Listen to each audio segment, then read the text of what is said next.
Assalamualaikum warahmatullahi wabarakatuh. Saudara-saudaraku yang dirahmati Allah, pernahkah kita merasa diperlakukan tidak adil, disakiti, atau bahkan difitnah, dan hati kita seolah terbakar ingin membela diri? Namun, sebelum kita mengambil langkah, mari kita renungkan. Apakah selalu perlu membela diri? Atau justru dalam diam ada kekuatan yang lebih besar? Dalam Islam, diam bukan berarti lemah. Kadang, diam adalah senjata orang-orang bijak yang dipilih demi menjaga diri, mendapatkan pertolongan Allah, dan menghindari perselisihan yang sia-sia. Hari ini, kita akan membahas mengapa kadang lebih baik diam daripada membela diri, dan kapan saatnya kita harus memilih tindakan yang tepat. Teman-teman yang dirahmati Allah, malam ini kita akan lanjutkan pembahasan atau obrolan kita pada pertemuan sebelumnya, yang waktu itu saya sempat bahas dengan tema diam.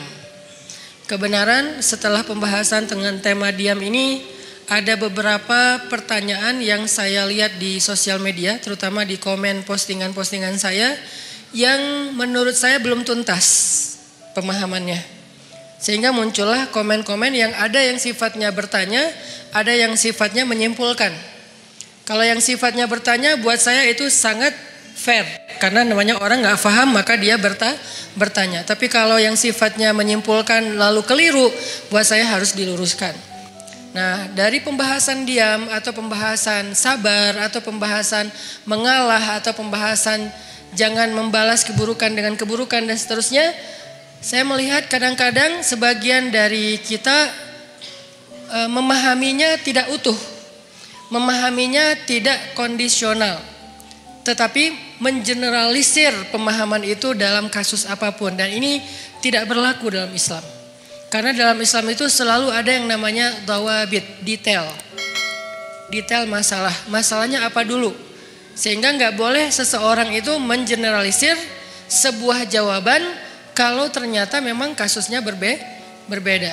Kecuali hikmah ya. Kalau hikmah boleh. Hikmah yang sama untuk kasus yang banyak. Contoh hikmah keutamaan istighfar. Ada yang datang bilang, saya belum dikaruniai anak. Apa ya yang harus saya lakukan? Banyak istighfar. Datang lagi, saya belum dapat pekerjaan. Apa yang harus saya lakukan? Banyak istighfar. Saya ribut dengan pasangan. Apa yang harus saya lakukan? Banyak istighfar. Kebun saya kering. Apa yang harus saya lakukan? Banyak istighfar. Dan seterusnya, itu hikmah. Kalau hikmah itu kayak mutiara. Dia punya banyak sisi dan semuanya bercahaya. Tapi kalau jawaban yang sifatnya adalah hukum dan seterusnya, fikih, ini nggak bisa mengeneralisir semua masalah dengan satu fatwa. Kadang-kadang dalam satu hal dia boleh, tapi dalam kondisi yang lain dia menjadi tidak boleh atau sebaliknya. Nah, pemahaman tentang pembahasan kita bab diam kemarin, ketika kita menyimpulkan bahwa diam itu adalah pilihan orang-orang bijak, diam itu adalah baik, diam itu justru cara kita membela diri, gitu kan ya. Diam cara paling baik untuk membela diri, bukan membela agama. Itu dua kalimat yang berbeda. Diam cara paling baik untuk membela diri, bukan membela agama. Kalau membela agama atau ada kemungkaran kita diam, itu kalau bahasa ulama dia adalah syaitan dalam wujud manusia. Nauzubillah min dzalik. Gak boleh diam. Cuman kita juga perlu belajar, kalau gak boleh diam terus kita ngapain. Karena ada orang bilang kita gak boleh diam, tapi dia juga gak ngerti ngapain setelahnya. Nyikapinnya gimana, ngeresponnya gimana, ekspresinya gimana. Nah, ini semuanya adalah pembahasan yang tidak satu kali pertemuan. Kita harus membahasnya secara berturut, kemudian kita mencoba memahaminya dari semua kondisi. Kemarin kita membahas masalah bahwa diam itu adalah cara untuk membela diri yang paling baik. Nanti fadilahnya akan ditolong oleh Allah, dinaungi malaikat, didoain malaikat. Itu hanya berlaku kalau yang dicela, difitnah, dibully, dihina, apalagi dicaci, di hate speech adalah personal pribadi kita.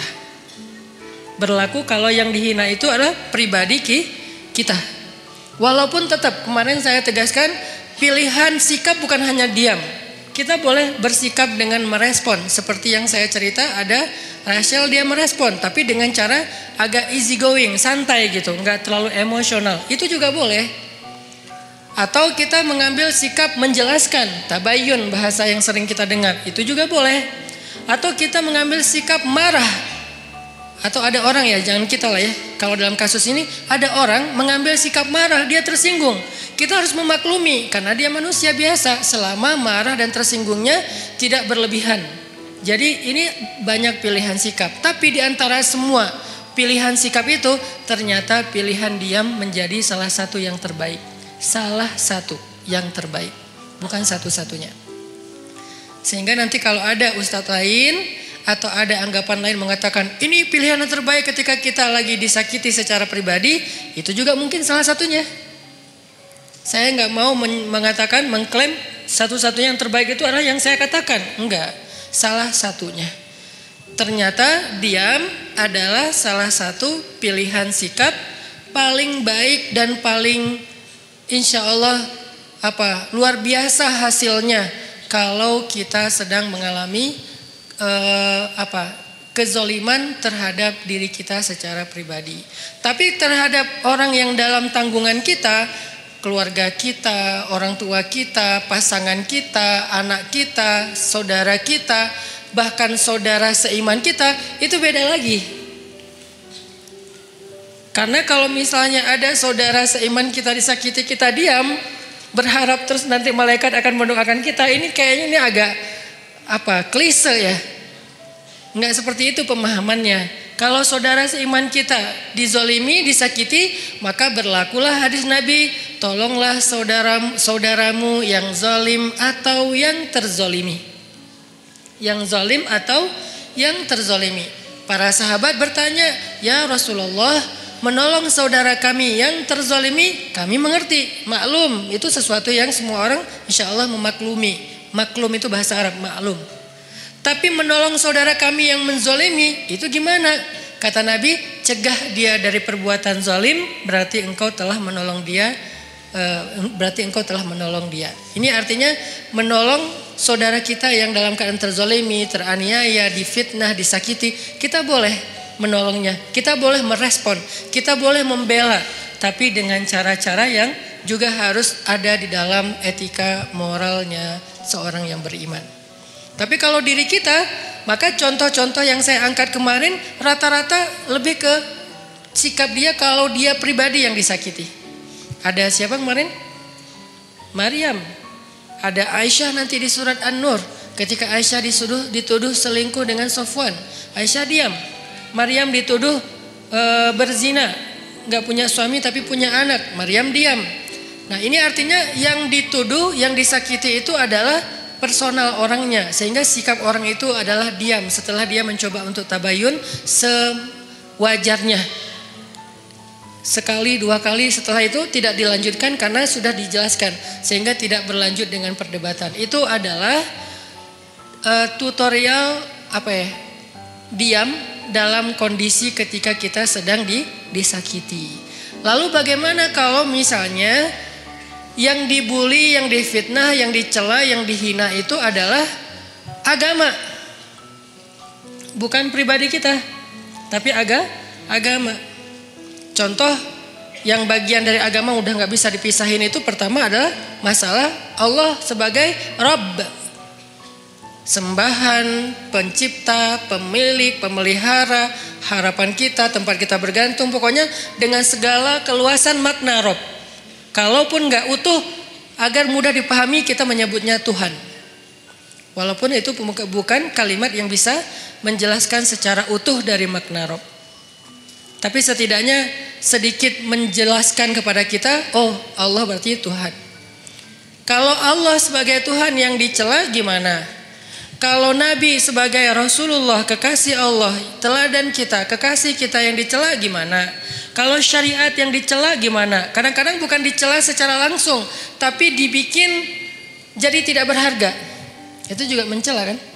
Ada hal yang sakral dalam agama dibilang sesuatu yang biasa aja. Ini nih sesuatu pencelaan dengan cara yang tidak langsung terhadap agama.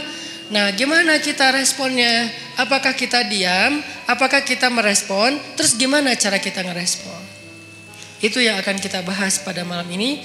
Jadi bisa dibilang malam ini tuh kayak diam part 2 lah. Jadi masih tema yang sama tapi kelanjutannya supaya kita dapat tambahan angle. Oh, kalau angle-nya gini ternyata sikapnya nggak sama, berubah lagi. Oh, ternyata kalau angle-nya ini hasilnya beda lagi gitu. Ini adalah kelanjutan dari pembahasan pada pertemuan kita yang sebelumnya.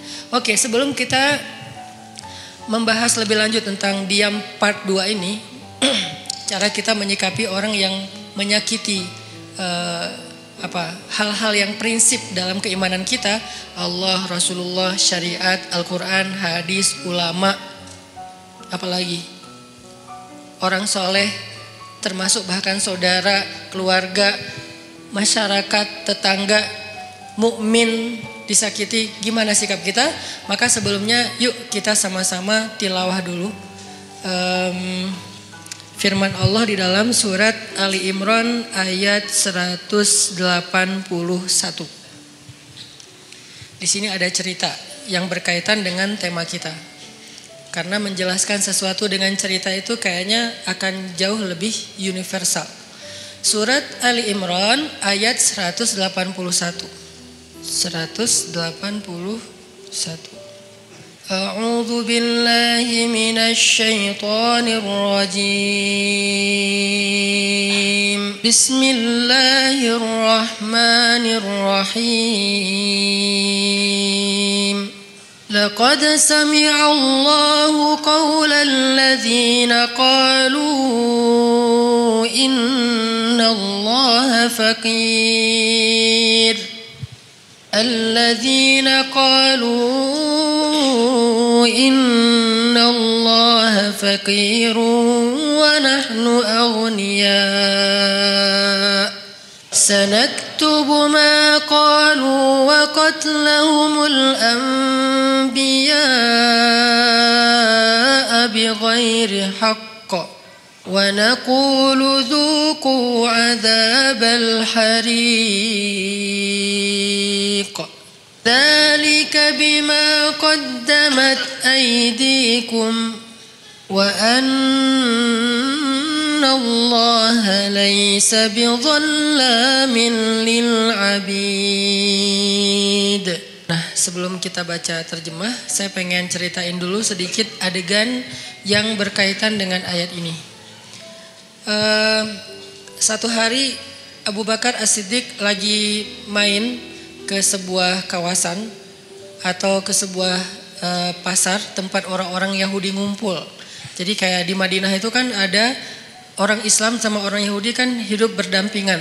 Cuman seringnya orang Yahudi ini bikin masalah. Mereka membatalkan perjanjian, mereka mengganggu kaum muslimin, mereka menyebarkan fitnah, termasuk salah satunya fitnah Aisyah selingkuh. Akhirnya satu demi satu kabilah Yahudi itu kemudian diusir oleh Nabi karena berkali-kali melanggar perjanjian. Maka jadilah kota Madinah itu hanya tinggal kaum muslimin saja. Tadinya Islam di Madinah itu sangat berdampingan dengan orang Yahudi. Karena dasarnya Islam itu kan rahmatan lil alamin ya. Nggak mau ngerecokin orang, nggak mau ganggu orang. Itu Islam banget tuh. Islam nggak mau ganggu orang. Nabi itu paling nggak enak ngerepotin orang. Itu tuh Islam banget. Tapi juga Islam punya prinsip. Dia punya hal yang buat dia itu nggak bisa ditawar. Salah satunya adalah kehormatan. Apalagi yang berkaitan dengan kehormatan perempuan. Kemudian masalah ideologi, hal-hal yang akidah, syariah. Sehingga muncullah kalimat lakum dinukum waliyadin. Kalian dengan cara agama kalian, kami dengan cara agama kami. Bisa nggak kayak gitu kita hidup? Nggak usah saling mengganggu. Bisa, oke. Tanda tangan perjanjian, jalan beberapa lama. Ternyata dilanggar sama orang Yahudi. Sekali dibiarin. Diminta pertanggungjawaban 2 kali, kemudian Nabi menuntut 3 kali. Udah berkali-kali sampai puncaknya yang paling parah, misalnya kayak membunuh, mempermalukan perempuan muslimah, ini udah gak bisa ditawar. Makanya diusir oleh Rasulullah SAW. Nah, waktu itu kaum Yahudi masih berdampingan dengan Nabi. Satu hari Abu Bakar datang ke tempat main atau nongkrongnya orang Yahudi lah. Kayak kafenya Yahudi lah mungkin, atau restorannya Yahudi gitu kan. Mereka lagi nongkrong. Datang Abu Bakar situ. Tadinya Abu Bakar datang niatnya baik, pengen silaturahim. Bukan silaturahim ya. Pengen temenan lah. Karena sebetulnya silaturahim dalam makna aslinya hanya berlaku untuk keluarga. Sebutlah dengan bahasa kita silaturahim. Pengen silaturahim sama beberapa tokoh Yahudi, salah satunya bernama Fanhas. Nah, ketika sampai di tempat Fanhas nongkrong, Abu Bakar datang, terus Abu Bakar duduk dengan Fanhas. Abu Bakar ngobrol gitu sama Fanhas. Fanhas, kamu tahu kan Islam itu benar? Soalnya Fanhas ini siapa? Fanhas ini tokoh agama Yahudi yang memiliki ilmu sejarah yang bagus tentang nabi-nabi sebelumnya, yang dia membaca Alkitab, yang pasti di dalam Alkitab itu disebutkan tentang Nabi Muhammad. Makanya Abu Bakar ngobrol dengan Fanhas, baik-baik sih ngobrolnya. Fanhas, kamu tahu kan Islam itu benar? Kamu tahu kan Muhammad itu utusan Allah sesuai dengan yang kamu baca di dalam literasi kamu? Kata Fanhas, ya emang kenapa? Terus kenapa kamu gak ikut aja, gak beriman? Cuma nanya doang gitu, bukan maksa. Apa jawaban Fanhas? Bagaimana saya mau mengikuti sebuah agama yang Tuhannya itu miskin, yang Tuhannya itu fakir, dan dia membutuhkan harta dari kita. Ketika dia berfirman, "May yuqridullaha qardan hasana." Itulah bedanya orang yang kufurnya kufur fikrah, intelektual, dengan kufur karena dia nggak paham. Kalau orang yang kufur nggak paham, kita toleran banget. Orang-orang yang nggak suka dengan syariah karena dia nggak paham, kita toleran banget. Ya udah, nggak apa-apa, nggak maksa. Dia nggak mau menjalankan syariat, nggak apa-apa. Tapi kalau dia mempengaruhi orang lain dengan sebuah propaganda, dengan framing negatif, dengan hal-hal yang membentuk opini publik yang salah, nah ini dalam Islam perlu diluruskan. Kalau di dalam masyarakat lingkungan bangsa kita tuh kayak beberapa tokoh sekuler liberal, salah satunya yang kemarin sempat ramai bilang menghafal Quran udah nggak penting gitu kan. Ya mungkin dia kurang baca sejarah juga menurut saya, padahal itu sejarah yang paling simpel sih, nggak harus jadi ahli. Bahwa di masa Nabi selain udah ada penghafal Quran, Nabi juga menyuruh sahabat untuk menulis Al-Quran. Udah ada penghafal Quran banyak, ada Ibnu Mas'ud, ada Ibnu Abbas, ada Ibnu Umar, ada banyak sahabat penghafal Quran yang hidup di masa Nabi. Tapi tetap aja Nabi nyuruh nulis Al-Quran. Atau sebaliknya, udah ada yang nulis, tapi tetap aja Nabi memotivasi mereka menghafal Al-Quran. Jadi ada yang menghafal, ada yang menulis. Cuman belum dijilid kayak gini. Ini namanya mushaf. Kalau belum dijilid namanya nuskhah. Kalau udah dijilid namanya mushaf. Sudah satu jilid. Sehingga dari Al-Fatihah sampai Al-Ikhlas, An-Nas udah ada di sini semua gitu. Baik berbentuk fisik ataupun berbentuk platform digital kayak yang di handphone dan seterusnya. Dulu di masa Nabi belum dijilid, masih lembaran-lembaran yang terpisah. Ada yang ditulis di kulit binatang, ada yang ditulis di pelepah pohon, ada yang ditulis di batu. Sehingga sahabat-sahabat itu mendapatkan Al-Quran nggak utuh 30 juz. Lagian kan Al-Quran belum turun 30 juz kan? Baru turun sejuz, 5 juz, 10 juz, kan bertahap tuh. Sampai akhirnya turun total sebelum Nabi wafat 30 juz. Sehingga sahabat kalau baca Quran ada yang cuman di rumahnya itu 2 lembar. Ya udah itu aja terus yang dibaca, soalnya dia nggak hafal.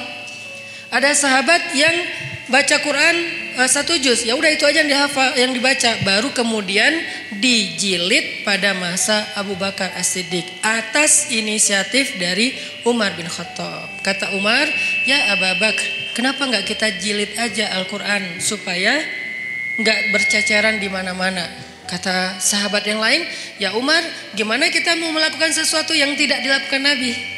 Ini pertanyaan sering muncul kan sekarang. Ngapain kita lakukan sesuatu yang nggak dilakukan Nabi? Kata Umar, seandainya Nabi masih hidup, pasti Nabi akan mengatakan ini baik. Kalau bahasa orang yang lebih fanatik lagi sekarang, tapi kan Nabi nggak melakukan. Seandainya itu baik, kenapa Nabi nggak ngelakuin? Berarti apa yang Nabi nggak lakuin berarti nggak baik. Nah ini nih pemikiran nggak terbuka. Umar itu orang yang sangat open minded banget. Sehingga dia banyak nyampein gagasan-gagasan yang justru kayak sesuatu yang baru gitu di zaman itu. Lalu akhirnya setelah disyurakan oleh para sahabat, mereka sepakat bahwa ini baik, maka dilakukanlah proses penjilidan Al-Quran pertama di masa Abu Bakar.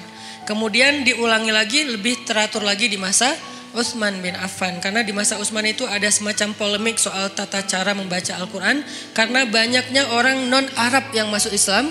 Lalu mereka salah dalam membaca ayat-ayat secara huruf, secara baris. Kalau baris saja masih mending, ini hurufnya salah. Kenapa huruf bisa salah Ustadz? Karena dulu Al-Quran itu tulisannya nggak ada titik. Kalau sekarang kita nyebut Arab gundul itu nggak ada baris ya. Kalau dulu tuh lebih gundul lagi. Bukan hanya nggak ada baris tapi nggak ada titik. Jadi shin dengan sin itu sama-sama nggak punya titik. Shad dengan dot itu sama nggak ada titik. Lo dengan to sama nggak ada titik. Ba, ta, sa sama nggak ada titik. Jadi linusabbita bihi fuadak bisa dibaca linubayyina bihi fuadak. Jauh kan? Linusabbita bihi fuadak untuk kami teguhkan hatimu dengannya. Bisa dibaca linubayyina bihi fuadak untuk kami perjelas maksud di dalam hatimu dengannya. Itu jauh banget perbedaannya. Kenapa? Karena tidak ada titik. Akhirnya banyak orang non-Arab yang masuk Islam di masa Utsman salah membaca huruf. Jadilah Al-Quran itu agak banyak kesalahan. Dan itu rame yang membaca dengan cara yang salah. Akhirnya Utsman berinisiatif untuk mengumpulkan lagi cara baca yang tadinya 10 huruf menjadi 1 huruf. 1 huruf menjadi 10 qiraat dan seterusnya itu pokoknya rumit lah pokoknya. Sejarahnya rumit. Intinya di zaman Nabi itu udah ada smartphone dalam bentuk tulisan di lembaran-lembaran. Atau kenapa tetap dianjurkan menghafal Quran? Ini jawaban paling logis menurut sejarah. Belum lagi nanti ada jawaban dari sisi spiritual. Bahwa menghafal Quran itu fadilahnya luar biasa. Kita tuh dapat mahkota di padang mahsyar. Hanya orang yang tidak beriman atau ragu dengan janji Allah dan Rasul yang gak peduli dengan hal kayak gini. Bahwa nanti dia akan pakai mahkota cahaya di padang mahsyar. Dia bisa menyelamatkan 10 keluarganya. Gak bisa nyelamatin saudara kita, keluarga kita 10 orang dengan membawa smartphone. Di padang mahsyar ya Allah, di smartphone saya nih ada Al-Quran, boleh gak saya selamatin keluarga saya? Jangankan keluarga, mantan aja gak bisa. Coba gimana? Jadi emang ada fadilah tertentu, walaupun kita mungkin yang ngomong kayak gini juga belum tentu hafal Al-Quran dengan ayat yang banyak. Tapi setidaknya saya tuh selalu respect banget sama yang menghafal Al-Quran. Dan menganjurkan, sampai anak saya sekarang 3-3-nya sekolahnya khusus tahfiz. Karena saya berharap mereka gak seperti saya. Yang baru serius ngafal Quran pas udah gede. Mereka harus tuntas dulu Al-Quran. Sisanya boleh belajar sains. Belajar apapun lah. Kan dulu ulama-ulama saintis Islam itu hafiz ya rata-rata ya. Jadi kayak ngafal Quran tuh bukan buat mereka bukan karena mondok. Bukan jurusan agama. Itu emang udah kayak jadi jadi budaya yang soleh di antara masyarakat Islam. Aisyah pondok tahfiz, Maryam pondok tahfiz yang pulangnya sebulan sekali. Yang saya cerita saya juga kadang-kadang bete gitu, gak bisa ketemu anak. Tapi harus sabar. Yahya masuk TK tahfiz. Yang dari TK itu udah mulai belajar tahsinnya pakai bahasa Arab, bukan pakai bahasa Indonesia. Dia menghafal huruf pakai bahasa Arab. Yang saya pernah sekali tampilin di YouTube ya, yang alifun Allah kayak gitu-gitulah. Saya juga nggak hafal, dia hafal. Artinya saya respect banget dan berharap banget anak-anak menghafal Quran untuk nyelamatin saya nanti di akhirat gitu. Karena saya ngerasa kayak siapa tahu kalau saya belum pantas masuk surga dan belum cukup amalnya, disyafaatin oleh pastinya setelah Rasulullah SAW adalah anak yang hafiz. Gak bisa pakai smartphone, gak bisa pakai Google Drive untuk menyelamatkan keluarga kita di padang mahsyar. Apalagi dapat mahkota. Tapi menyimpannya di smartphone Google Drive boleh-boleh aja, ikhtiar kita untuk memudahkan mendapatkan Al-Quran ketika mau dibaca. Gak masalah pakai smartphone, cuman menghafal dia pasti punya kelebihan sendiri. 1 huruf yang dihafal itu pasti beda. Nah ini adalah orang-orang yang pemikirannya membahayakan, ngaco. Nah Fanhas sama. Orang-orang yang tidak beriman tapi dia mempengaruhi orang lain dengan kesalahpahaman terhadap kebenaran. Itulah Fanhas. Sehingga dia mengatakan Allah itu fakir, kami itu kaya. Dan itu bukan kata saya loh ya, kata Fanhas. Orang-orang yang awam kan gampang percaya yang gini-gini. Karena Allah berfirman, "May yuqridullaha qardan hasana fayudha'ifahu ad'afan katsira." Siapa yang meminjamkan harta terbaiknya kepada Allah, nanti Allah ganti berlipat ganda. Kalimatnya meminjam. Makanya saya kan pernah posting, yuk kita pinjamkan harta kita kepada Allah. Ada yang komen kan, Allah kok minjam. Ini Ustadz makin lama makin aneh ngomongnya, ngelantur ke sana kemari. Itu bukan kata-kata saya, kata Al-Quran. Tapi kalimat meminjam di sini bukan Allah nggak punya harta. Apa maksud dari kalimat meminjam di sini? Allah pengen ngejamin bahwa harta kita itu nggak hilang, cuma dipinjam bentar, entar dibalikin lagi. Itu maksudnya. Kalau Allah minta kan berarti hilang dong. Kalau Allah pinjam entar dibalikin lagi, dan Allah itu nggak pernah ingkar janji. Ditambah lagi ada kalimat Allah ngebalikinnya gak sesuai dengan yang dipinjam. Dibalikin berlipat kali. Berkali lipat. Karena tadi kebalik jadi kebalik juga kata-katanya. Dibalikin berkali lipat. Nah di situ juga dikritisi sama si Vanhas. Kata Vanhas, kalau gitu Allah menggunakan sistem riba dong. Kan kita gak boleh riba. Allah melarang kita riba, tapi dianya sendiri pakai cara riba. Gara-gara dia lagi butuh duit, gak punya harta, minjam ke kita biar kita mau, akhirnya dia pakai cara riba. Gak fair dong Allah kalau kayak gitu. Marah Abu Bakar. Langsung ditonjok sama Abu Bakar Vanhasnya. Gubrak. Wah, Abu Bakar aja yang selama ini kalem, diam aja. Orangnya sabar kalau dirinya yang, kebayang gak ketika di Mekah Abu Bakar itu dikeroyok orang gara-gara ngebelain Nabi. Sampai saking dahsyatnya mereka mengeroyok Abu Bakar, itu wajah Abu Bakar tuh hancur dan gak dikenali. Kamu siapa Abu Bakar? Kok jadi gitu? Mukanya tuh hancur. Abu Bakar terima digituin. Tapi ketika Allah dihina sama Vanhas, wah itu digebukin terus-terusan sama Abu Bakar. Sampai Vanhas dibela rame-rame, terus Abu Bakar pulang. Vanhas datang ke Rasulullah SAW bilang, ya Muhammad, lihat nih apa yang dilakukan sahabat kamu kepada saya. Ini yang kamu bilang Islam, yang katanya damai segala macam.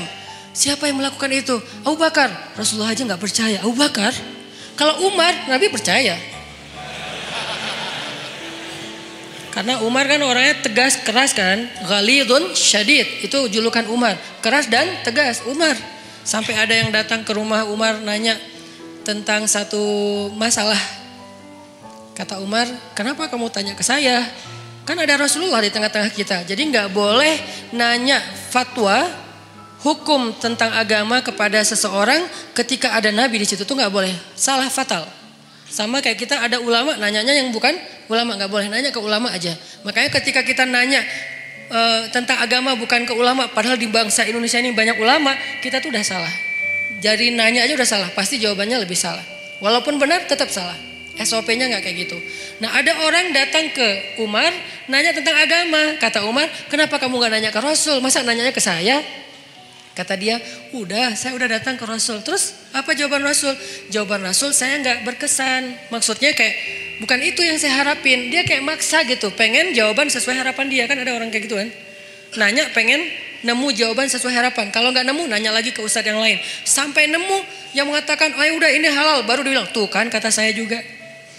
9 ustadz bilang haram, 1 ustadz bilang halal, dia ambil yang 1. Nah ini masih mending lah sesama ustadz. Ini mah Rasul. Rasul udah kasih jawaban, tapi saya nggak cocok gitu. Makanya saya tanya kepada kamu. Menurut saya kamu bijak. Dipuji-puji Umar. Apa yang dilakukan Umar? Kata Umar, ya udah tunggu sebentar ya. Dia masuk, keluar bawa pedang. Udah dihunuskan pedangnya. Bukan bawa pedang dalam sarungnya, dihunuskan pedangnya. Ini nih jawaban saya nih, langsung kabur tuh orang. Itu Umar. Karena Umar tersinggung, dianggap sebagai orang bijak, sementara Rasul aja ditolak. Itu penghinaan buat Rasul dan penghinaan buat Umar sendiri. Makanya Umar langsung ngeluarin pedang, orangnya kabur. Tapi ini yang melakukan Abu Bakar, bukan Umar. Orang yang gak pernah dikenal, pernah mukulin orang. Satu-satunya yang pernah dipukul Abu Bakar itu cuma berhala. Ketika dia masih kecil, diajak ayahnya untuk ngelilingin tawafin berhala. Ayahnya yang tawaf, Abu Bakar duduk nungguin. Pas ayahnya udah pergi, berhala itu dilemparin sama Abu Bakar. Lo ngapain sih orang-orang tawaf ke lo, padahal gak bisa ngapa-ngapain. Itu Abu Bakar, salah satu sahabat, walaupun sedikit sekali jumlahnya, sahabat yang gak pernah syirik bahkan di masa sebelum Islam, Abu Bakar. Salah satunya. Abu Bakar, Khadijah, Ali. Ini orang-orang yang dari sebelum Islam pun mereka nggak pernah syirik, nggak pernah nyembah berhala. Tapi yang lain pernah lalu bertaubat dan masuk Islam, kemudian menjadi lebih baik. Abu Bakar yang melakukan. Rasulullah, Abu Bakar, dipanggil Abu Bakar. Lalu Nabi nanya baik-baik karena ini Abu Bakar nih, orang yang wibawa, orang yang baik hati, orang yang lembut. Gak boleh langsung dipercayai aja nih omongan, apalagi nih Fanhas yang ngomong. Rasulullah nanya, ya Abu Bakar, ini perbuatan kamu? Ya Rasulullah. Nabi kaget. Jadi itu bukan hoax. Benar nih Abu Bakar nonjokin orang, gebukin orang. Ya Rasulullah. Ya Abu Bakar, kenapa kamu pukul dia? Apa jawaban Abu Bakar? Ya Rasulullah, inna aduwallah qala qawlan aziman annallaha faqirun wa annahum anillahi aghniya. Ya Rasulullah, sesungguhnya musuh Allah ini mengatakan satu kalimat yang sangat fatal, yang sangat buruk tentang Allah. Dia bilang Allah itu fakir dan mereka itu kaya dan tidak butuh kepada Allah. Maka ghadibtu lillah ya Rasulullah. Saya marah karena Allah ya Rasulullah. Rasulullah nanya ke si Fanhas. Fanhas, benar kamu bilang Allah fakir? Enggak, namanya juga orang Bani Israel. Enggak semua Yahudi itu kayak gitu. Karena ada Yahudi yang lurus dulu, enggak tahu sekarang. Tapi umat Yahudi kan Nabi Musa Yahudi yang membawa agama Yahudi. Kemudian nanti ada keluarga Nabi Musa yang Yahudi, termasuk sampai Zakaria, Imran Yahudi kan. Jadi bukan agamanya, Bani Israel lah yang paling bawel itu. Ternyata dia bohong, dia bilang enggak. Wah Abu Bakar udah mukulin saya, sekarang dia memfitnah saya. Muhammad, beginikah didikanmu terhadap sahabatmu? Rasulullah bingung, mana yang benar nih? Abu Bakar mukul Fanhas. Tapi Fanhas bilang, saya nggak mengatakan hal yang kayak gitu. Saya disakitin sama Abu Bakar. Abu Bakar itu emang benci sama saya sejak dulu. Akhirnya ketika Nabi tidak bisa menilai siapa yang benar, siapa yang salah, turunlah ayat ini. Allah mendengar pembicaraan orang yang mengatakan Allah fakir dan kami kaya. Dengan segala macam kemarahan Allah juga marah tuh. Di sini Allah kayak bilang, aku juga marah, bukan Abu Bakar doang, kata Allah. Jadi Abu Bakar kayak dibela gitu sama Allah. Abu Bakar, bareng kita marah sama dia. Dia kan keren ya Abu Bakar ya di situ ya. Sampai Allah mengatakan apa tadi ayatnya teh? Wa naqulu dzuqu adzabal harik, dan kami balas ucapan mereka dengan kalimat dzuqu adzabal harik, rasakan azab yang membara. Itu tuh ancaman Allah kepada Fanhas nanti di akhirat. Artinya Allah tuh merestui Abu Bakar marah. Allah merestui Abu Bakar marah. Tapi kita jangan buru-buru menyimpulkan ini terus kita langsung take action ya. Wah ini bahaya, gue tonjokin aja nih. Jangan, karena ini nih Fanhas. Yang kita hadapi kan bukan Fanhas kan, beda-beda kan. Ada yang namanya mungkin dia pakai nama Abu atau apalah kayak gitu-gitu kan. Ini nggak boleh difanhasin. Karena kalau dia difanhasin nanti jadi rame. Islam malah yang jelek juga kan. Makanya ya hadapi aja dengan argumentasi ilmiah. Hadapi aja dengan penjelasan yang meluruskan persepsi kepada masyarakat. Gak usah terpancing. Biarkan harusnya hukum yang bergerak di situ. Karena emang kewajiban seorang yang memegang hukum. Penguasa. Kalau dia gak mengambil tindakan hukum. Dia bertanggung jawab di hadapan Allah SWT. Dalam arti membiarkan orang menghina Allah, Rasulullah, agama Allah. Membiarkan saja dosa karena dia mampu untuk mencegah, untuk menyikapinya, untuk menghukum dengan cara yang terbaik. Di zaman Umar, ketika Umar jadi khalifah, ada tuh yang kayak gitu tuh. Suka nyebarin hal-hal yang kayak aneh, nyeleneh tentang agama. Asalnya dari Irak. Dia ini emang tokoh liberalnya Irak lah. Dia nyebarin fitnah tentang makna ayat Al-Quran. Saya lupa tapi ayatnya apa, nanti saya cek lagi. Tapi dia kayak bikin keraguan orang terhadap kebenaran Al-Quran. Kalau dalam bahasa ulama ini disebut dengan istilah syubhat. Makanya ada istilah raddus syubhat, menolak membantah syubhat-syubhat tentang agama. Ada yang mengatakan misalnya ternyata melakukan hubungan walaupun tidak halal, tidak resmi, tidak dalam akad nikah, asalkan sama-sama rela, itu sesuatu yang dibolehkan. Ini namanya syubhat, menyebarkan fitnah tentang agama di tengah-tengah masyarakat. Ini fatal banget dalam sebuah sebuah bangsa atau masyarakat. Di zaman Umar ada orang kayak gitu.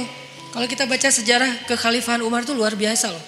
Ada orang yang dideportasi karena terlalu ganteng. Selebgram terlalu ganteng dan itu nggak ada hasil editan. Kalau saya kan ngeditnya lama kan ya, pakai editor terbaik lah Rifat C. Tapi kalau ini nggak perlu diedit, udah emang ganteng. Rambutnya ikal sepundak, keren banget. Sampai saking gantengnya dia, cewek-cewek nggak mau nikah kecuali sama dia. Kan kasihan banget cowok yang lain ya. Gak mau nikah kecuali sama dia. Sampai ada cewek-cewek bikin syair tentang dia. Kayak bikin lagu gitu tentang dia. Di aransemen dengan cara-cara yang berbeda-beda. Ada syair isinya gini. Seandainya tempat tidurku hangat bersama dengan dia. Coba. Syair jahiliyah namanya. Aku ingin tempat tidurku terasa hangat bersama dia. Sampai gitu terdengar oleh Umar. Nauzubillah kata Umar. Innalillah astagfirullah. Umar kan suka keliling-keliling gitu kan. Pas dengar itu Umar nanya kepada kayak kabinetnya, siapa cewek itu? Dia fansnya. Siapa cowok yang disebut di situ? Itu. Akhirnya dipanggil cowok itu ke tempat Umar. Kemudian Umar melihat ganteng. Emang ganteng gitu. Kenapa kok cewek senang sama dia? Gantengnya di sebelah mana ya? Akhirnya Umar berkesimpulan yang buat dia makin ganteng itu emang mahkotanya adalah rambut. Rambutnya adalah mahkota. Akhirnya kamu tahu kesalahan kamu apa? Apa wahai Amirul Mukminin? Kamu terlalu ganteng. Salah saya apa? Kan saya takdirnya lahir seperti ini, C. Ya udah sekarang kamu harus dikurangi kegantengannya sedikit biar nggak jadi fitnah. Itu tuh di zaman Umar ada yang kayak gitu kejadiannya. Coba kayak gitu-gitu aja diurus oleh negara loh. Demi supaya kan tugas seorang pemimpin itu adalah menjamin rakyatnya itu tidak terjadi masalah kan, termasuk masalah moral. Ini kan masalah moral. Yang nanti merusak juga masalah spiritual, iman, ibadah kan jadi gak khusyuk ngingat dia terus lagi sholat. Makanya gak boleh. Nah akhirnya kata Umar, kamu harus dikurangin kegantengannya. Caranya dipotong rambutnya. Astagfirullahaladzim. Digundul, dipotong sampai habis. Akhirnya ini hak saya gimana? Hak kamu adalah kamu akan dibayar oleh negara. Gara-gara dipotong rambut dibayar oleh negara. Akhirnya dia dipotong rambut. Besok datang lagi. Karena rambutnya udah habis kan malu kan rambut udah habis. Dia pakai sorban. Datang ke Umar. Kata Umar ini lebih ganteng. Ternyata pakai sorban malah lebih keren lagi gitu. Aduh Umar bingung nih gimana diapain. Masa dibuka sorbannya kasihan mempermalukan. Islam itu menjaga banget hak orang lain. Gak mau mempermalukan. Dia tetap rambutnya dihabisin. Tapi jangan dibiarin kelihatan orang banyak. Karena itu malu. Soalnya itu kayak aib kalau di Arab rambutnya pelontos gitu itu aib. Sehingga akhirnya dikasihlah sorban. Malah makin ganteng.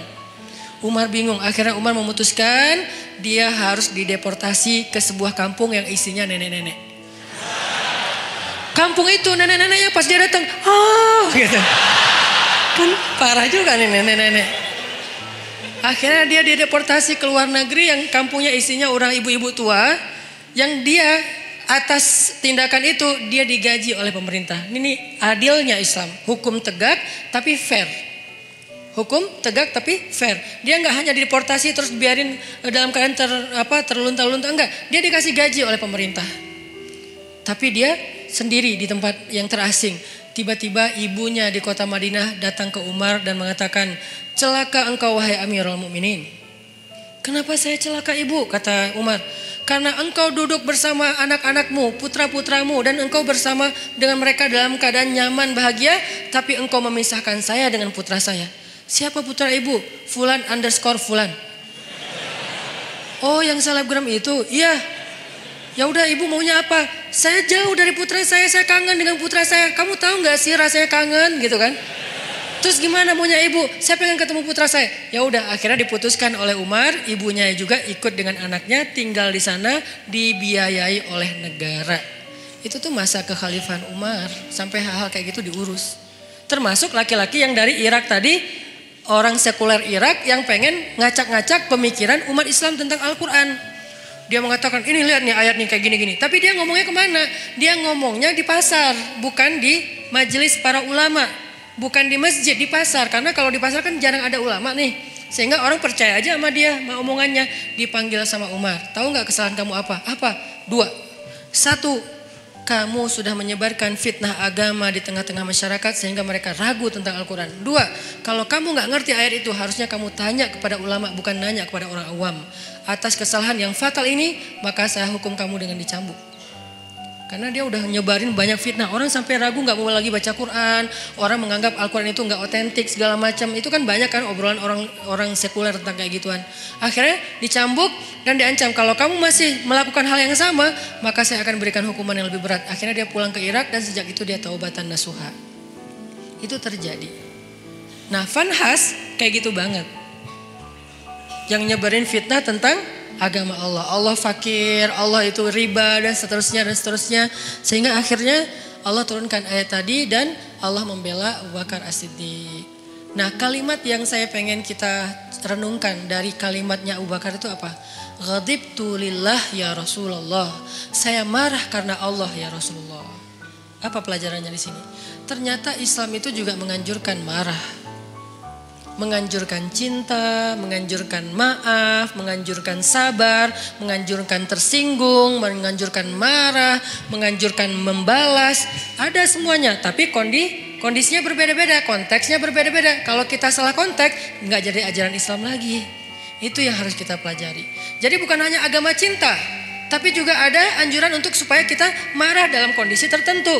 Bagaimana nggak marah ketika ada seorang perempuan muslimah dihina, dibuka auratnya, dilecehkan, masa kita nggak marah? Rasulullah aja marah ketika ada perempuan muslimah lagi belanja di masjid, di pasar, belanja di pasarnya Yahudi, terus dilecehkan sama cowok-cowok anak muda Yahudi. Diapain? Roknya tuh diikat pakai tali, digantung ke tiang gitu. Pas dia jalan kan kesingkap karena ketarik tali kan, sehingga auratnya kelihatan. Dia malu, nangis, dibela, digunting tuh tali sama seorang laki-laki pemuda muslim, digunting talinya. Marah orang-orang Yahudi yang ngeprank si cewek ini nih. Mereka bilang, lo nggak usah ikut-ikutan, ini bukan urusan lo, ini saudari saya muslimah, saya harus membela sesama orang yang beriman. Lagian kalian zalim, ini kan kejahatan moral, kalian nggak punya akhlak kepada perempuan, nggak menghargai perempuan. Terjadi adu mulut lama-lama karena dia sendiri dikeroyok meninggal. Udahlah menghina perempuan, membunuh laki-laki yang mencoba membela perempuan tadi. Nabi langsung marah. Langsung dikumpulkan bala tentara yang kuat-kuat oleh Nabi menuju kepada kabilah itu, dikepung tuh kabilahnya.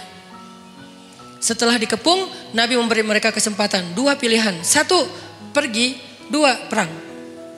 Ini namanya marah fisabilillah. Jadi ada jomblo fisabilillah, ada mutusin fisabilillah, ada balikan fisabilillah, semuanya ada fisabilillahnya. Apa maksud saya fisabilillah? Ada jalan yang dibolehkan oleh Allah, ada kondisi yang dibolehkan oleh Allah. Jomblo fisabilillah itu kayak gimana? Jomblo yang sabar, yang tetap istiqomah, yang gak berputus asa dengan berbuat dosa, itu tuh fisabilillah banget. Jadi itu bukan bahasa-bahasa nyeleneh. Justru itu sebuah ungkapan sederhana yang di dalamnya tuh terkandung banyak hikmah yang saya harapin kayak gitu. Jadi bukan jihad fisabilillah. Jihad fisabilillah ada juga jihad fisabilillah taghut. Orang yang berjihad bukan karena Allah. Begitu juga dalam urusan yang lain. Ghadibtu lillah ya Rasulullah. Saya marah karena Allah ya Rasulullah. Berarti apa? Di antara cabang-cabang iman adalah emosi. Perasaan cinta, perasaan malu, perasaan takut, perasaan marah, itu semuanya bagian dari iman. Kalau ada orang mengatakan iman itu hanya cinta, sampai ada kalimat, ya Allah kalau saya beribadah karena saya penginkan surga, tutup surga itu dari saya. Kalau saya beribadah karena saya takut neraka, masukkan saya ke neraka. Saya beribadah hanya karena cinta kepadamu. Ini membentur-benturkan 2-3 hal yang sebetulnya 3-tiganya baik. 1, roja, mengharapkan surga. Itu baik, bagian dari iman. 2, khauf, takut neraka. Itu juga bagian dari iman. 3, mahabbah, cinta kepada Allah. Itu juga bagian dari iman. 3-tiganya emosional, perasaan. Ternyata iman itu juga menyangkut urusan perasaan. Sehingga pertanyaannya, sudah berimankah perasaan kita? Jangan-jangan yang baru beriman lisan kita. Asyhadu an la ilaha illallah, asyhadu anna Muhammadar Rasulullah. Lisan kita beriman. Apakah hati kita beriman? Yaitu yakin. Apakah perasaan kita beriman? Yaitu takut kepada neraka, mengharapkan surga, mengharapkan ampunan Allah, cinta sama Allah, kangen sama Allah, cinta sama Rasulullah. Itu kan imannya, perasaan. Sudah berimankah pikiran kita? Artinya pikiran kita tuh yadhkurunallaha qiyaman wa qu'udan wa ala junubihim. Ingat Allah terus. Dalam keadaan berdiri, duduk, berbaring, itu kayak simbol dari totalitas kehidupan dia. Ingat Allah terus. Itu berarti pikirannya sudah beriman. Sudah berimankah tangan kita yang tercegah dari menyakiti orang lain? Sudah berimankah kaki kita yang tidak mau melangkah ke tempat-tempat dosa? Sudah berimankah sekujur tubuh kita dengan segala bentuk amal solehnya? Termasuk perasaan. Sehingga orang yang tidak marah ketika agamanya dihina, orang yang tidak marah ketika Allah dihina, Rasulullah dicela, itu tuh berarti imannya, perasaannya belum utuh keimanannya. Saya nggak bilang nggak beriman ya, karena itu terlalu ekstrim menurut orang tidak beriman. Tapi dalam bab itu dia belum utuh keimanannya, belum baik keimanannya. Karena harusnya dia marah. Cuman yang harus kita perjelas juga adalah gimana cara kita marah. Gimana cara kita mengekspresikan marah. Marah harus, tapi mengekspresikannya ada banyak cara dan itu sangat kondisional. Gak bisa digeneralisir. Tapi marah harus. Tersinggung harus. Coba kalau ada yang menghina ibu kita, marah gak? Marah pasti, gak mungkin gak marah. Salah gak kita marah? Gak salah, cuman gimana cara kita marah kan gitu kan? Waktu kecil dulu kan suka gitu kan, ada teman kita menghina ayah kita dengan dibuat foto ayah kita di tanah terus diinjak-injak. Nih ayah kamu nih, gitu kan ya? Akhirnya kita, wah lu ngina ayah gue, akhirnya berantem. Waktu kecil kan suka gitu tuh. Ngalamin gak sih masa-masa kayak gitu? Udah gak ada ya? Kalau yang milenial mungkin gak ngalamin, kalau saya kan sebelum milenial, udah agak tua. Dulu pernah ngalamin masa-masa si bolang kayak gitu tuh. Terus kita kayak bikin kertas, tulis nama ayah saya Abdurrahman, nama ibu saya Kartini. Jadi ibu saya Kartini itu cuma saya yang boleh nyanyi itu. Ibu kita Kartini, cuma saya karena ibu saya Kartini namanya. Kartini Abdurrahman, nih gue injak-injak nih gue sobek-sobek nih. Wah bener nih lo cari masalah sama gue. Akhirnya berantem atau dibales kalau gak berani berantem. Nulis juga nama ayah dia sama ibu dia. Kita sobek-sobek juga. Ujung-ujungnya sih berantem juga. Kenapa kita marah? Karena kita cinta sama orang tua kita, gak mungkin enggak. Kadang-kadang kita kayak sebel sama ibu kita, tapi kita gak rela ada orang menghina ibu kita kan. Kadang-kadang kita kayak beda pendapat sama orang tua kita, tapi kita gak rela ada yang menyakiti orang tua kita. Itu tuh udah pasti. Umumnya kayak gitu, hanya anak durhaka yang gak kayak gitu. Umumnya orang kayak gitu. Gimanapun dia gak dekat sama orang tuanya, gimana pun dia kayak gak nyaman dengan orang tuanya, kadang-kadang berdebat, berselisih sampai marah, tapi dia gak rela orang menyakiti orang tuanya. Apalagi ini lebih dalam rasanya daripada masalah keluarga. Kenapa bisa gitu Ustadz? Karena suatu hari Umar bin Khattab datang kepada Nabi mengatakan, ya Rasulullah, aku mencintaimu lebih dari apapun kecuali diriku sendiri. Cinta itu perasaan, bagian dari iman. Kata Nabi, belum sempurna wahai Umar. Artinya belum cukup wahai Umar. Belum cukup iman kalau hanya baru mencintai Rasul lebih dari apapun juga selain diri sendiri. Belum cukup wahai Umar. Artinya imannya belum utuh. Terus gimana ya Rasulullah? Katakan aku mencintaimu lebih daripada apapun termasuk diriku sendiri. Ya Rasulullah, aku mencintaimu lebih daripada apapun termasuk diriku sendiri. Al-an ya Umar, al-an. Sekarang baru cukup wahai Umar, baru cukup. Dan Umar gak ngomong dengan lisannya saja, dia ngomong dengan perasaannya. Kalau dia udah ngomong itu benar-benar rasanya dalam sedalam itu. Artinya perasaan, emosi bagian dari iman.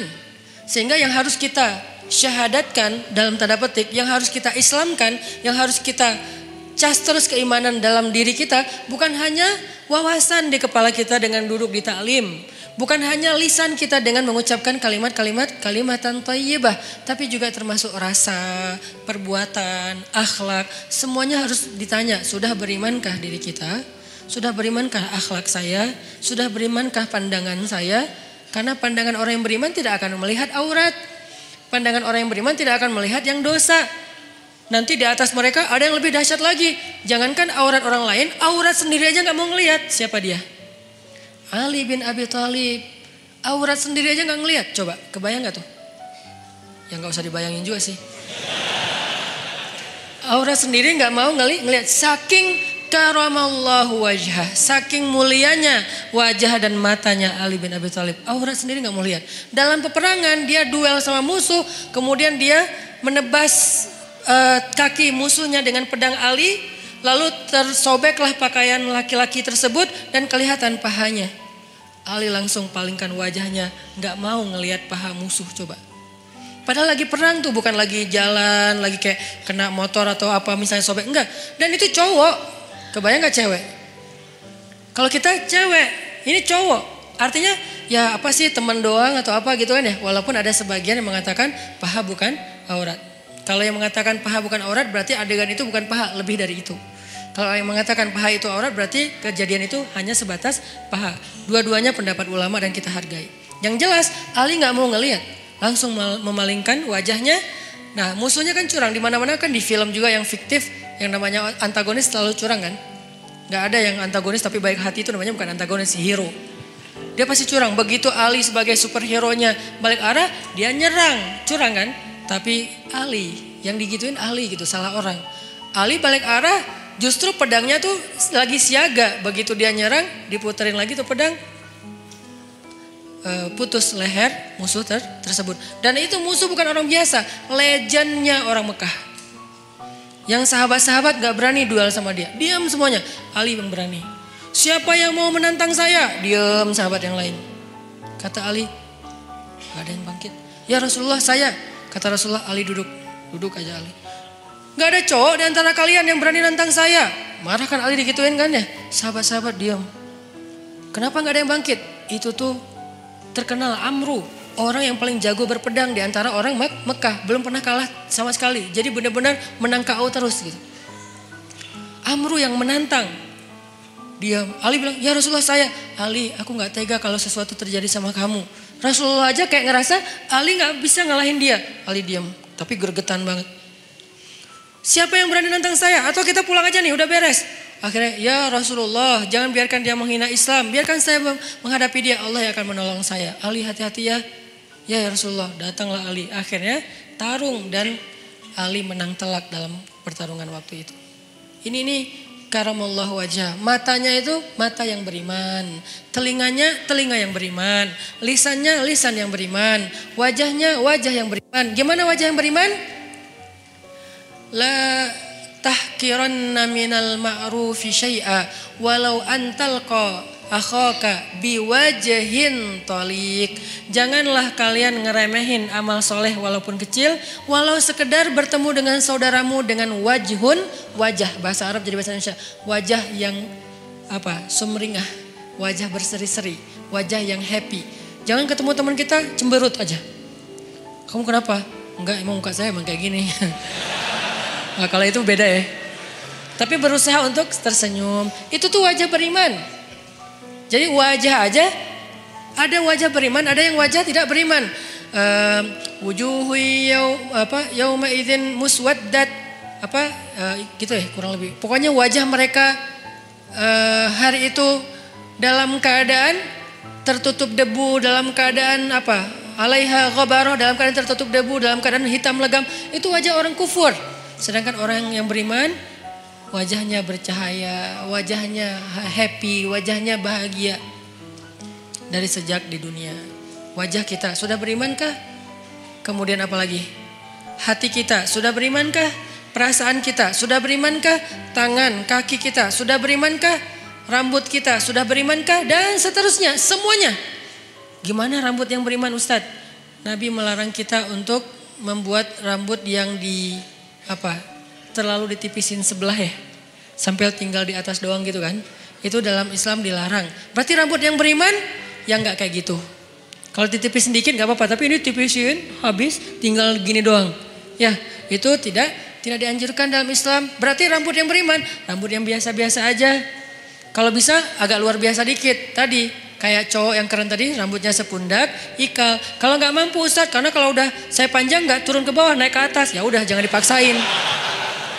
Tergantung jenis rambut. Yang jelas rapi, terus dirawat sama dia kan ya. Itu rambut orang beriman. Ternyata iman itu bukan hanya soal sholat, puasa, termasuk perasaan. Jadi marah itu bisa jadi bagian dari iman kalau tepat dalam kondisinya. Sehingga Abu Bakar marah, ghadibtu lillah ya Rasulullah. Itu kata kuncinya. Aku marah karena Allah wahai Rasulullah SAW.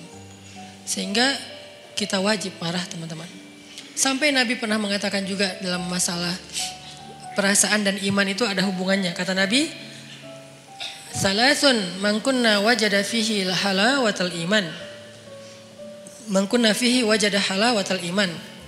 Ada 3 hal yang kalau seseorang itu ngerasain dia kalau seseorang itu mendapatkannya berarti dia merasakan nikmatnya iman. Merasakan puncaknya iman. Merasakan loh ya, bukan melakukan, bukan mengatakan, bukan memikirkan, tapi merasakan, rasa. Dan 3-tiganya rasa. Ada 3 perasaan yang kalau seseorang mendapatkan dalam dirinya berarti dia berada di puncaknya iman. 1. Ayyakunallahu wa rasuluhu ahabba ilaihi mimma siwahuma. Ketika Allah dan Rasul lebih dicintai olehnya dari apapun juga. Cinta, perasaan. Yang kedua, perasaan juga. Ayyuhibbal mar'a la yuhibbuhu illa lillah. Mencintai seseorang dan tidak mencintainya kecuali karena Allah. Mencintai sesama muslim, mencintai ulama, mencintai habaib, mencintai para kiai, mencintai guru-guru kita, mencintai orang yang soleh, yang lebih soleh dari kita, mencintai, itu perasaan. Dan itu adalah wajadah halawatul iman, puncaknya iman. Ketiga, ayyakraha ayyauda ilal kufr kama yakrahu ayyuqadhafa finnar. Benci, ternyata benci juga bagian dari iman. Benci, bagian dari iman. Jadi kalau ada orang Islam itu tidak membenci, benci. Kepada apa dia benci? Kepada dosa, kepada kemungkaran, kepada kekufuran dia benci. Makanya bahasanya ayyakrah ayyauda ilal kufr. Dia benci untuk kembali kepada kufur. Saya enggak mengatakan kalimatnya benci kepada orang kafir, enggak. Benci kepada kembali kepada kekufuran. Artinya perbuatannya. Dia benci dengan perbuatan dosa, bermaksiat, dia benci. Berarti kalau kita udah bisa membenci dosa-dosa kita di masa lalu, insya Allah kita sudah merasakan puncaknya iman, benci. Jadi kalau dikatakan Islam itu nggak ada kebencian, ada kebencian, dalam banget. Kebenciannya bagian dari 70 cabang iman. Tapi bencinya siapa? Apa? Yang dibenci adalah dosa. Makanya ada ayat Allahumma habib, ada doa Allahumma habib ilainal iman wa zayyinhu fi qulubina wa karrih ilainal kufra wal fusuqa wal isyan waj'alna minar rasyidin. Itu doa. Diambil dari ayat. Ayatnya walakinnallaha habbaba ilaikumul iman wa zayyanahu fi qulubikum wa karraha ilaikumul kufra wal fusuqa wal isyan wa ja'alakum minar rasyidin. Allah menjadikan kalian apa mereka gitu sebagai orang yang mencintai keimanan dan menjadikan rasa cinta itu indah dalam hati mereka. Lalu menjadikan mereka benci kepada kekufuran dan itulah orang yang mendapatkan petunjuk. Benci kepada kufur, dosa, fusuk. Fusuk itu apa? Akhlak yang buruk. Dia gak suka. Jadi kalau kita ngelihat ada orang yang perangainya gak bagus dan kita ngerasa itu kayak entertain, hiburan, ini kita berarti gak punya benci nih. Jangan benci orangnya, benci perangai perbuatan yang buruknya. Orangnya gak ada, ini lain lagi ceritanya. Karena orang bisa berubah kan. Kalau keburukan dari zaman iblis sampai nanti kiamat, ya tetap namanya keburukan. Yang benar sudah jelas, yang buruk sudah jelas. Tapi kalau orangnya bisa berubah. Pagi dia kufur, malam dia mukmin. Pagi dia setan, malam bisa jadi malaikat. Makanya jangan membenci orangnya. Siapa tahu suatu saat dia berubah. Tapi membenci perbuatannya wajib, bagian dari iman. Ada orang yang memperolok-olok agama. Ya kita benci perbuatannya, orangnya kita serahkan kepada Allah. Kalau perlu kita doain ya Allah beri dia petunjuk. Tapi perbuatannya wajib kita benci. Jangan sampai perbuatan memperolok-olok agama malah kita ketawain seolah-olah itu hiburan. Berarti kita gak punya benci fisabilillah. Makanya ada marah fisabilillah, ada benci fisabilillah, ada cinta fisabilillah, ada takut fisabilillah, ada kangen fisabilillah, kangen siapa? Kangen dengan Rasulullah SAW. Seperti kangennya Bilal, sampai saking puncak kangennya luar biasa, dia nggak sanggup azan. Saking kangennya nggak sanggup azan. Kalau kita azan biasa aja gitu kan, mungkin semangat, tapi nggak sampai bikin kita nggak bisa ngucapin asyhadu anna Muhammadan Rasulullah. Nggak kuat Bilal ngomong itu. Kenapa? Kalimat itu dia ucapkan dulu ketika Nabi masih hidup dan mendengar. Kalau Bilal azan, Nabi senyum-senyum. Sekarang Nabi udah nggak ada, udah nggak kuat. Udahlah saya nggak bisa. Langsung turun, langsung duduk, diganti sama sahabat yang lain. Itu kangen fisabilillah. Apakah kita punya kangen fisabilillah? Apakah kita punya cinta fisabilillah? Apakah kita punya benci fisabilillah? Apakah kita punya marah fisabilillah? Apakah kita punya memaafkan fisabilillah? Karena semuanya perasaan.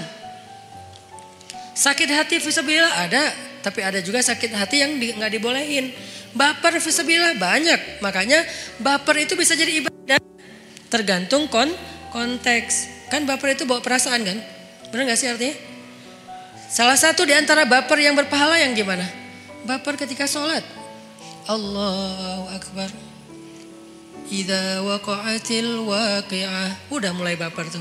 Bawa perasaan. Begitu disebutkan tentang orang-orang yang golongan kiri, wah udah gak kuat lagi. Dia nangis, dia gemeteran, saking gemeteran lututnya gak kuat menanggung beban tubuhnya, dia tersungkur, kharru, tersungkur, lalu dia sujud, sujadan, dia sujud, wabukiya, dan dia menangis dalam sujudnya. Siapa dia? Umar bin Khattab, orang yang paling baper dalam sholatnya. Kalau udah baca ayat-ayat kiamat di dalam sholat, Umar baper banget. Makanya ada baper yang negatif, ada baper yang positif. Sehingga semua itu soal perasaan teman-teman. Untuk itu kita perlu belajar. Wah saya sedih nih, saya kecewa nih, saya tersinggung nih, saya marah. Nah yang terakhir pertanyaannya gimana cara kita mengekspresikan kemarahan kita Ustadz? Kalau yang dihina itu Allah, Rasulullah, Islam, bahkan orang tua kita, keluarga kita, apa yang harus saya lakukan? Jangan membalas keburukan dengan keburukan, itu prinsipnya. Tadi dibacakan di sholat isya kita, idfa billati hiya ahsan. Balaslah dengan cara yang lebih baik, walaupun kita marah. Lalu bagaimana dengan cerita Abu Bakar As-Siddiq? Tapi di situ bukan hanya ada satu tokoh, ada Fanhas. Nah, apakah kita tahu persis yang kita hadapi itu Fanhas? Jangan-jangan kita menjudge Fanhas banget ini, padahal dia bukan Fanhas. Dia bisa jadi adalah orang Badui yang mengencingi Masjid Nabawi. Kan itu juga perbuatan yang menghina Islam kan? Dia datang ke Masjid Nabawi, dia buang air kecil di situ. Lalu Umar udah siap-siap tuh, saya penggal nih kepalanya nih, saya penggal nih. Kata Rasulullah, ya Umar, mahlan, tunggu Umar. Ya Rasulullah, dia udah menghina masjid, dia menghina agama kita dan segala macam. Dia tuh masuk ke masjid buang air kecil loh. Lebih dahsyat. Nabi kemudian mengatakan, tunggu, jangan ganggu dia. Maksudnya kalau sahabat langsung nyuruh dia pergi kan terganggu, soalnya dia lagi menyelesaikan hajatnya kan. Kepotong kan, keganggu kan, sakit. Akhirnya beresin dulu, tunggu. Udah beres, yuk kita cari air, ambil air, bersihin. Udah disiram sama sahabat, dipanggil dia sama Rasulullah. Kamu dari mana? Dari kampung ini. Oh pantesan. Dia tuh orang pedalaman yang tidak tahu peradaban. Di tempat dia semua tempat itu toilet.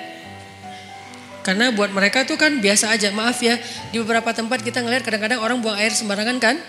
Karena dia rata-rata orang yang berpendidikan rendah, orang yang mungkin tidak belajar, orang yang belum modern, belum berperadaban.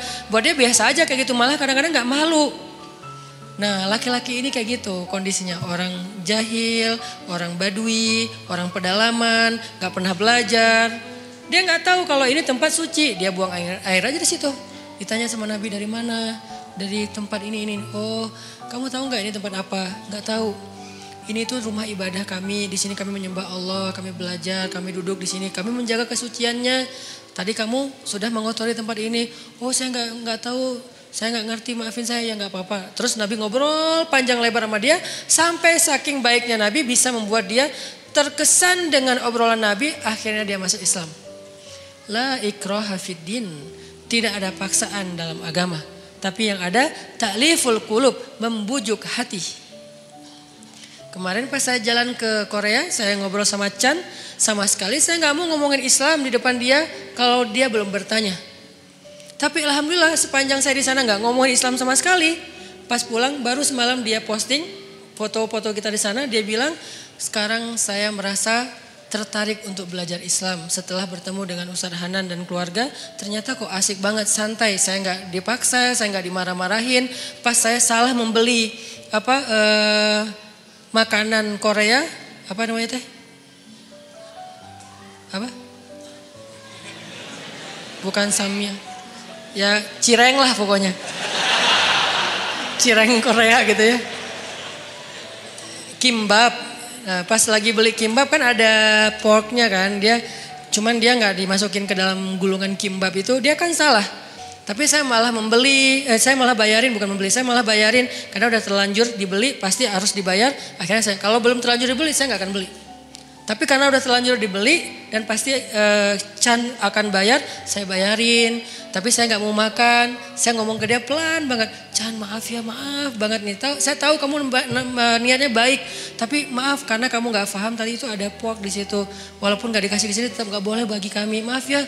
Oh ya nggak apa-apa, dia malah respect. Alhamdulillah sekarang pengen belajar Islam. Walaupun hidayah itu di tangan Allah, bukan di tangan kita. Kita hanya ikhtiar. Akhirnya orang Badui ini masuk Islam. Setelah masuk Islam, dia doa, ya Allah berilah rahmatmu kepada saya dan kepada Rasulullah, yang lain jangan. Dia sebel sama yang lain. Karena tadi mau dimarahin kan sama yang lain. Kata Nabi, kenapa doanya kayak gitu? Iya Rasulullah, saya sebel sama mereka. Kalau doa yang baik-baik supaya malaikat mendoakan juga kamu dengan kebaikan yang sama. Oh gitu ya Rasul. Ya Allah rahmati saya, Rasulullah dan yang lain-lain juga. Beres kan ya? Ini nih siapa? Ini bukan Fanhas. Ini orang yang belum mengerti tentang kebenaran. Kalau Fanhas ngerti banget. Malah Alkitab, dia ngerti Alkitab. Taurat, Injil, Al-Quran bahkan. Makanya dia tahu ayatnya. Bukan orang biasa, beda sikapnya. Kalau kepada orang kayak gitu, kita memberitahu. Ada orang yang bertanya atau komentar karena dia nggak ngerti, kita jelasin, kita luruskan kalau bahasa saya di komen. Bukan saya marahin, saya luruskan. Kadang-kadang ada teman-teman yang niatnya baik, pengen bela saya tapi malah marah-marah. Saya juga berharap jangan. Ini Ustadz Hanan, malu nggak lo? Jangan ngomong kayak gitu. Ini mempermalukan orang. Nggak, saya juga cuma ngomong kalau ini tentang saya diam. Kalau tentang Rasulullah, saya luruskan. Kayak gitu bahasanya, saya pilih diksi yang tidak menjudge. Sehingga nanti sikap kita mudah-mudahan mewakili wajah Islam. Walaupun gak sempurna, soalnya kita manusia biasa ya. Islam sempurna banget tapi kita gak sempurna. Setidaknya kita udah berusaha untuk menampilkan wajah Islam terbaik yang kita mampu. Orang baru tertarik. Nah, idfa billatihi ahsan. Balaslah dengan cara yang lebih baik. Ada di surat apa itu? Coba kita buka surat Fussilat. Surat ke-41 ayat 34. Idfa billati hiya ahsan. Kalau kita bisa membalas keburukan orang dengan cara yang lebih baik. Maksud cara yang lebih baik itu gimana Ustadz? Bisa jadi orangnya kita pahamkan. Itu kan cara lebih baik kan? Dia menghina Islam, kita gak menghina dia. Kita gak menghina agamanya, kita pahamkan. Oh ini maksudnya. Kalau dia nggak bisa juga, kita coba kebaikannya dengan cara lain. Kadang-kadang ada kebaikannya bukan dengan pemahaman, dengan narasi. Kita kasih dia hadiah kalau ada yang kenal dengan dia. Minimal kita senyumin dulu. Minimal kita nasehatin dengan diam-diam lewat DM atau apapun lah. Pokoknya jangan sampai kita mencela, mendebat, ngebully rame-rame dengan nge-replay komennya dia. Kasihan. Kadang-kadang dia nggak ada niat mencela. Cuman karena gak paham, akhirnya di replay banyak ratusan replay, semuanya menjudge dia. Saya kasihan kadang-kadang kayak gitu. Padahal niat saya tadi pengen meluruskan, tapi di bawah tuh wah macam-macam. Walaupun niatnya baik, tetap caranya belum tepat. Sehingga balaslah dengan billatihi ahsan. Hasilnya apa kalau kita bisa konsisten kayak gitu? Hasilnya faidza alladzi bainaka wa bainahu adawah ka'annahu waliyun hamim. Bisa jadi kalian yang tadinya bermusuh-musuhan dengan cara idfa billati hiya ahsan, membalas dengan yang baik, dia akan menjadi waliyun hamim, pelindung yang sangat setia. Menjadi kawan baik, menjadi sahabat karib, menjadi pelindung yang setia, yang loyal. Itu hasil cara kita marah. Boleh marah tetap, tapi ekspresikan marah itu dengan cara-cara yang justru melahirkan kebaikan. Satu. Cara yang kedua, kalau misalnya kita nggak mampu, ini kan yang paling ideal nih. Saya nggak mau memberikan solusi ideal doang, sementara saya juga nggak selalu bisa kayak gitu. Dan saya manusia biasa. Nanti kalau sesekali teman-teman ngelihat saya di sosial media, kadang-kadang kepancing, itu karena Hanan Attaqi itu manusia, bukan malaikat. Yang saya omongin di sini nggak semuanya mampu saya amalkan. Makanya saya kasih beberapa alternatif. Yang paling tinggi, idfa billati hiya ahsan. Itu haqqa tuqatih, sebenar-benar takwa. Kalau nggak mampu haqqa tuqatih gimana ya Rasulullah, kata sahabat. Kalau nggak mampu haqqa tuqatih, sebenar-benar takwa, Allah berfirman di surat At-Taghabun, fattaqullaha mastata'tum. Bertakwalah kepada Allah semampu kalian.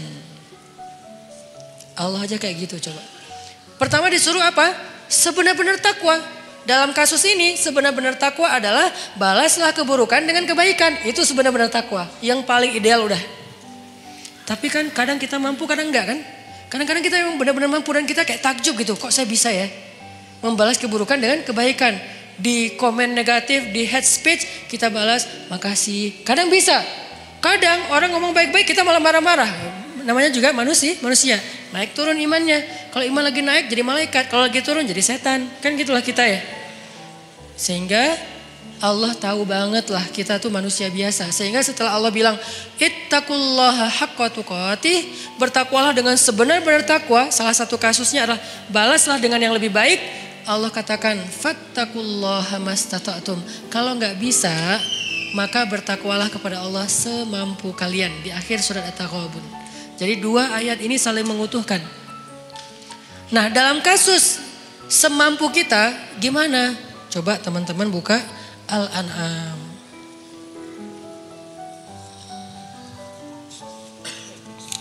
Di surat Al-An'am ayat 68. Coba lihat surat Al-An'am ayat 68.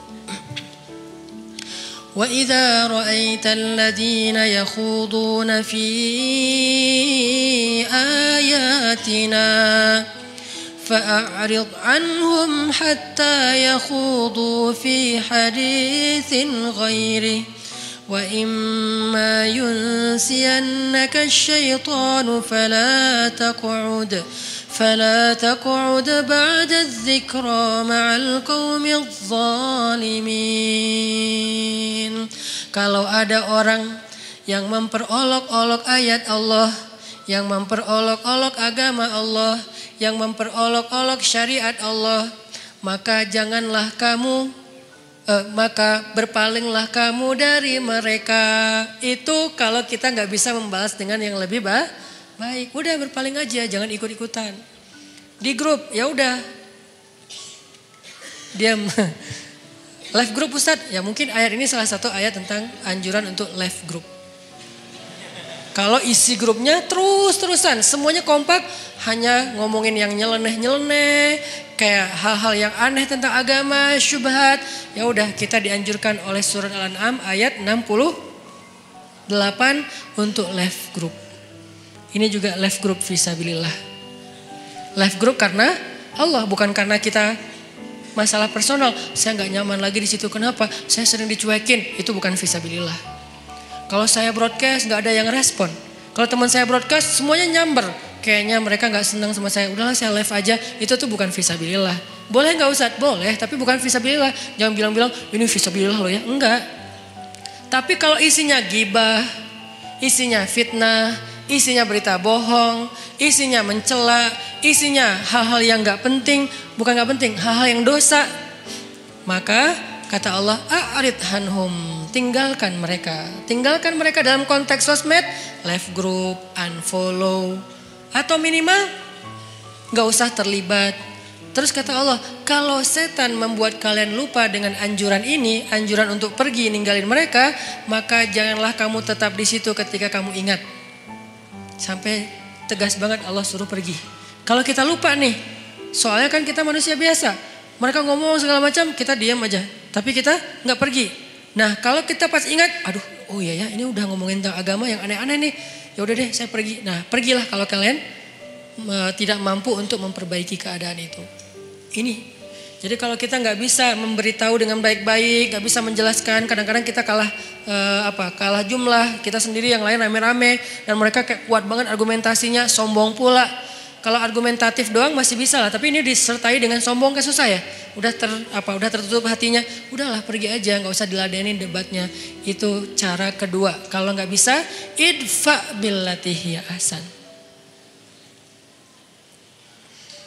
Dua cara inilah yang disebut dengan ittaqullaha haqqa tuqatih. Nggak mampu ya Allah, ittaqullaha mastata'tum, semampu kali. La yukallifullahu nafsan illa wasaha. Itu teman-teman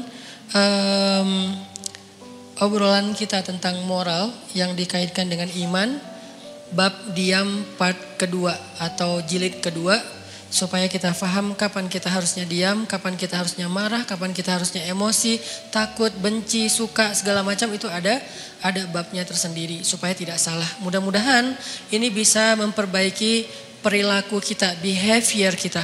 Karena saya berharap dakwah saya ini bukan hanya jadi wawasan. Kalau dakwah yang bisa menambah wawasan, teman-teman mendengar ceramah saya sedikit wawasannya.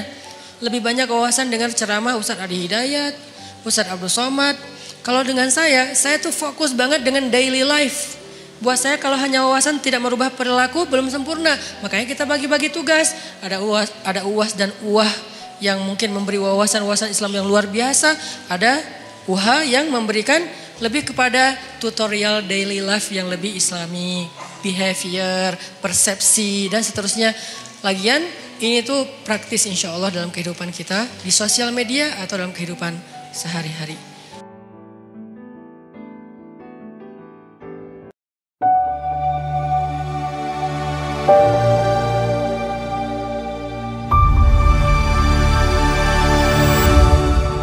Ceramah tersebut membahas tentang pentingnya memahami konsep diam dalam Islam, terutama terkait kapan harus diam dan kapan harus bertindak. Diam bisa menjadi sikap bijak saat difitnah atau disakiti secara pribadi. Namun jika yang dihina adalah agama, Allah, Rasul, atau syariat, maka tidak boleh hanya diam. Ada konteks di mana diam adalah pilihan terbaik. Namun pada saat lain membela agama adalah kewajiban. Tindakan pembelaan juga harus dilakukan dengan cara yang beretika, tidak membalas keburukan dengan keburukan. Islam mengajarkan keseimbangan dalam bertindak, mulai dari cinta, sabar, hingga marah, yang semuanya harus sesuai dengan konteks dan tidak menggeneralisasi situasi.